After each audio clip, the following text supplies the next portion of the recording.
2 நாளாகமம் 7ஆம் அதிகாரம் 14வது வசனம். என் நாமம் தரிக்கப்பட்ட என் ஜனங்கள் தங்களை தாழ்த்தி ஜெபம் பண்ணி என் முகத்தை தேடி தங்கள் பொல்லாத வழிகளை விட்டு திரும்பினால் அப்பொழுது பரலோகத்தில் இருக்கிற நான் கேட்டு அவர்கள் பாவத்தை மன்னித்து அவர்கள் தேசத்துக்கு சேமத்தை கொடுப்பேன். இந்த வசனத்துடைய பின்னணியம் பேக்ரவுண்ட் என்னன்னு பாத்தீங்கன்னா, சாலமன் ஆண்டவருக்கென்று எருசலேம்ல ஒரு ஆலயத்தை கட்டுறாரு. ஆலயத்தை கட்டி முடிச்சதுக்கு அப்புறம் ஆண்டவருடைய உடன்படிக்கை பெட்டிய ஆலயத்துக்குள்ளாக கொண்டு வந்து வைக்கிறாங்க. அப்பொழுது தேவ மகிமை அந்த ஆலயத்தை மூடிற்று என்று நம் வேதத்துல பார்க்கிறோம். இப்ப இந்த ஆலய பிரதிஷ்டை வேலை நடந்து கொண்டு இருக்கும் பொழுது சாலமன் ஆண்டவர் இடத்துல ஒரு லென்த்தி ஒரு பெரிய ஜெபத்தை ஒண்ணு பண்றாரு. என்னன்னு ஜெபம் பண்றாருன்னு பாத்தீங்கன்னா, இந்த ஜனங்கள் பாவம் செய்து உங்களை விட்டு விலகி போய் மீண்டுமாய் மனம் திரும்பி உங்கள் இடத்துல வரும் பொழுது இந்த ஜனங்களுடைய ஜெபத்தை நீங்க தயவாய் கேட்கணும் ஆண்டவரே, எங்க ஜெபத்தெல்லாம் கேளுங்கப்பா அப்படின்ட்டு சாலமன் ஜனங்களுக்காக மன்றாடினார். அது மட்டும் கிடையாது, இந்த தேசத்துல மழை இல்லாமல் போகும்போது பஞ்சங்களும் கொள்ளை நோய்களும் வரும் பொழுது, இந்த தேசத்துல பிரச்சனைகள் வரும் பொழுது, இந்த ஜனங்கள் உம்மிடத்துல வேண்டுதல் செய்யும் பொழுது எங்களுக்கு உதவி செய்யணும்பா, நீங்க தான் எங்களுக்கு உதவி செய்யணும். இந்த ஜனங்க மட்டும் கிடையாது, புறஜாதி மக்கள் இஸ்ரவேல் அல்லாதவர்கள் வந்து உம்மிடத்துல இங்க வேண்டுதல் செய்யும் போது அவர்களுக்கும் நீங்க உதவி செய்யுங்க. சமயத்துல இந்த ஜனங்களுடைய பாவத்தின் நிமித்தம் அவர்கள் அந்நிய தேசங்களுக்கு சிறைப்பட்டு போக நேர்ந்தால் அங்க போனதுக்கு அப்புறம் இந்த ஜனங்கள் தங்கள் பாவத்தை உணர்ந்து மனம் திரும்பும் போது இந்த ஜனங்களை மன்னித்து மீண்டும் அவர்களுடைய தேசத்துக்கே கொண்டு வந்து சேர்த்துடுங்க அப்படின்னு இந்த ஜனங்களுக்காக ஒரு ஜெபத்தை ஒரு மன்றாட்டு ஜெபத்தை சாலமன் இங்க ஏறெடுக்கிறாரு. இப்படி சாலமன் ஜெபம் பண்ணி ஆண்டவருக்கு பலிகள் ஆயிடும் பொழுது 7ஆம் அதிகாரம் முதல் வசனத்துல போட்டிருக்கு, அப்பொழுது அக்கினி வானத்திலிருந்து இறங்கி சர்வாங்க தகன பலிகளையும் மற்ற பலிகளையும் பட்சித்தது. which means ஆண்டவர் அந்த பலியை அதை அங்க ஏற்றுக்கொள்றாரு. 7ஆம் அதிகாரம் 12வது வசனத்துல ஆண்டவர் அன்று இரவு சாலமன் இந்த ஆலயத்தை பிரதிஷ்டை பண்ணி ஆண்டவர் இடத்துல செய்த அந்த ஜெபம் பண்ணாருங்களா, அந்த நாள் அன்னைக்கு இரவு ஆண்டவர் சாலமனுக்கு தரிசனமாகி, நான் உன் விண்ணப்பத்தை கேட்டு இந்த ஸ்தலத்தை எனக்கு பலியிடும் ஆலயமாக தெரிந்து கொண்டேன். அடுத்த வசனத்துல, நான் மழை இல்லாதபடிக்கு வானத்தை அடைத்து அல்லது தேசத்தை அழிக்க வெட்டுக்கிளிகளுக்கு கட்டளையிட்டு அல்லது என் ஜனத்திற்கு கொள்ளை நோயை அனுப்பும் போது, இப்பதான் நம்மளுடைய வசனத்தை சொல்றாரு, நான் இப்படி கொள்ளை நோயை அனுப்பும் போது என் நாமம் தரிக்கப்பட்ட என் ஜனங்கள் தங்களை தாழ்த்தி ஜெபம் பண்ணி என் முகத்தை தேடி தங்கள் பொல்லாத வழிகளை விட்டு திரும்பினால் அப்பொழுது பரலோகத்தில் இருக்கிற நான் கேட்டு அவர்கள் பாவத்தை மன்னித்து அவர்கள் தேசத்துக்கு சேமத்தை கொடுப்பேன். இங்க ஆண்டவர் தம்முடைய ஜனங்களுக்கு 4 விஷயத்த சொல்றாரு. இந்த ஜனங்கள் 4 விஷயத்த செஞ்சா அவர் ஒரு 3 காரியத்தை செய்வன்னு சொல்றாரு. அது என்ன 4 காரியம்னா, முதல் விஷயம் தங்களை தாழ்த்தி, 2 ஜெபம் பண்ணி, 3 என் முகத்தை தேடி, 4 தங்கள் பொல்லாத வழிகளை விட்டு திரும்பினால். இங்க தாழ்மைன்னு சொல்லியிருக்கிறார் ஆண்டவர். தாழ்மைனோனவே நம்மளா ஒண்ணு புரிஞ்சுக்க கூடாது. அடி ஏழ்மையா இருக்கிறது, கையை கட்டிக்கிட்டு இருக்கிறது, சத்தம் போடாம பேசுறது, இந்த தாழ்மையை ஆண்டவர் அங்க பேசல.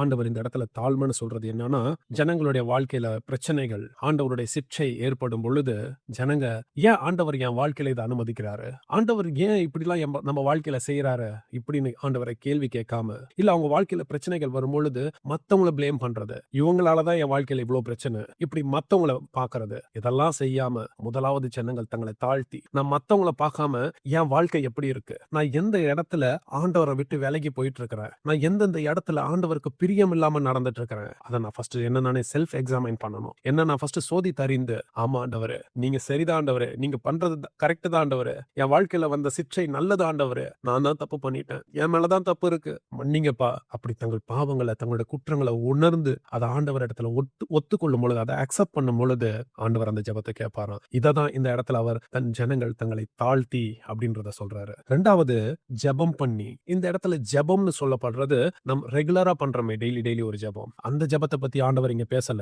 ரெகுலர் பிரேயரை பத்தி சொல்லல. It's not about asking for blessings. ஆண்டவரே என்னுடைய தேவைகளை சந்திங்க, எனக்கு இங்க ஆசீர்வாதம் வேணும், பாதுகாப்பு வேணும்னு ஆண்டவர்கிட்ட கேட்கிறோமே, இந்த ஜெபத்தை ஆண்டவர் இங்க சொல்லல. இன்ஸ்டெட் எனக்கு உங்க கிருபை வேணும் ஆண்டவரே, உங்க தயவு வேணும் ஆண்டவரே, உங்க இரக்கம் வேணும் ஆண்டவரே. இட்ஸ் கைண்ட் ஆஃப் டெஸ்பரேட் கிரை. ஆண்டவரை பார்த்து, ஆண்டவரே எனக்கு உங்க தயவு வேணும் ஆண்டவரே, எங்களுக்கு உங்க கிருபை வேணும், எனக்கு ஆண்டவருடைய ஆசீர்வாதங்களையும் மற்ற தேவைகளை சந்திக்கிறதுக்காக நம்ம ஆண்டவரை தேடாம முதலாவது அவருடைய இரக்கத்தையும் கிருபையும் தயவையும் தேடுகிறவர்களாய் நாம இருக்கணும்னு ஆண்டவர் எதிர்பார்க்கிறாரு. 3வது என் முகத்தை தேடி. என் முகத்தை தேடி, இது ரொம்ப முக்கியமானது. இன்னைக்கு நிறைய பேரு ஆண்டவரை எதுக்காக தேடுறாங்கன்னா, ஆசீர்வாதத்துக்காக தேடுறாங்க, சுகத்துக்காக தேடுறாங்க, விடுதலைக்காக தேடுறாங்க.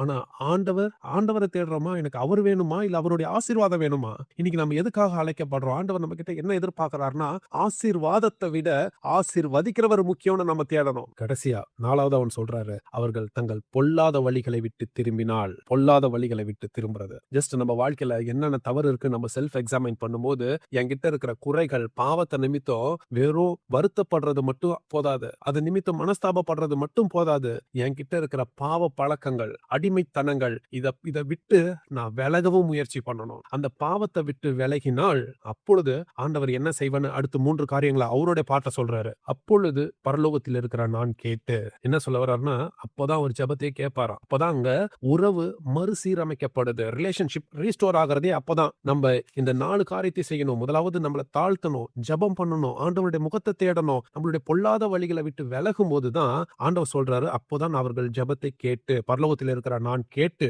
2வது அவர்கள் பாவத்தை மன்னித்து ரூட் காஸே ஆண்டவர் இங்க தான் சரி பண்றாரு. ஏன்னா எல்லா பிரச்சனை உபத்திரவத்துக்கு அந்த இடத்துல இருக்கிற காரணம் என்னன்னா நம்மளுடைய பாவம் தான். சோ ஆண்டவர் நம்ம மனம் திரும்பும்போது அந்த ரூட் காஸை சரி பண்றாரு. அதுக்கப்புறம் அவர்கள் தேசத்துக்கு ஷேமத்தை கொடுப்பேன். அதுக்கப்புறம் தான் அவர் சிச்சுவேஷனை மாத்துறாரு. நம்ம வாழ்க்கையில இருக்க பிரச்சனையை அதுக்கப்புறம் தான் மாத்துவேன்னு சொல்றாரு. இந்த இடத்துல நம்ம நல்லா கவனிச்சோம்னா ஆண்டவர் ஃபர்ஸ்ட் பாவத்தை தான் அட்ரஸ் பண்றாரு. பாவத்தை மன்னித்து அதுக்கப்புறம் தான் ஷேமத்தை கொடுப்பன்றாரு. சிச்சுவேஷன் அதுக்கப்புறம் தான் மாத்துவன்றாரு. நிறைய நேரத்துல நம்ம ஆண்டவர்கிட்ட எதுக்காக ஜெபிக்கிறோம்னா சூழ்நிலையை மாத்துங்க ஆண்டவரேன்னு கேட்கிறோம். ஆனா ஆண்டவருக்கு நம்ம சூழ்நிலையை மாத்துறதுக்கு விட நம்மளுடைய பாவத்தை சரி செய்யணும்ன்றதுல தான் ஆண்டவர் குறியா இருக்கிறார். அதுலதான் ஆண்டவர் முக்கியமா அதுதான் அவர் முக்கியமா பாக்குறாரு. சோ இந்த வசனத்துல இருந்து நம்ம என்ன கத்துக்கலாம்னா நம்மளுடைய வாழ்க்கையில பிரச்சனைகள் வரும்போது அந்த பிரச்சனைக்கான சொல்யூஷனை எனக்கு வெளியில போய் நான் தேட வேண்டாம். இவங்க காரணமா இருப்பாங்களா, இல்ல ஆண்டவர் ஏன் இதை அனுமதிச்சாரு, இல்ல வெளியில என்ன காரணம், எதனால என் வாழ்க்கையில இப்படி இருக்கு, நான் என் பிரச்சனைக்கான சொல்யூஷனை நான் வெளியில தேடாம எனக்குள்ள என்ன பிரச்சனைன்றதை தான் நான் ஃபர்ஸ்ட் தேட அழைக்கப்படுகிறோம். என் பிரச்சனைக்கு நிறைய நேரத்துல வெளியில இருக்க சிச்சுவேஷன் காரணம் கிடையாது, நான் தான் காரணமா இருக்கிறேன்.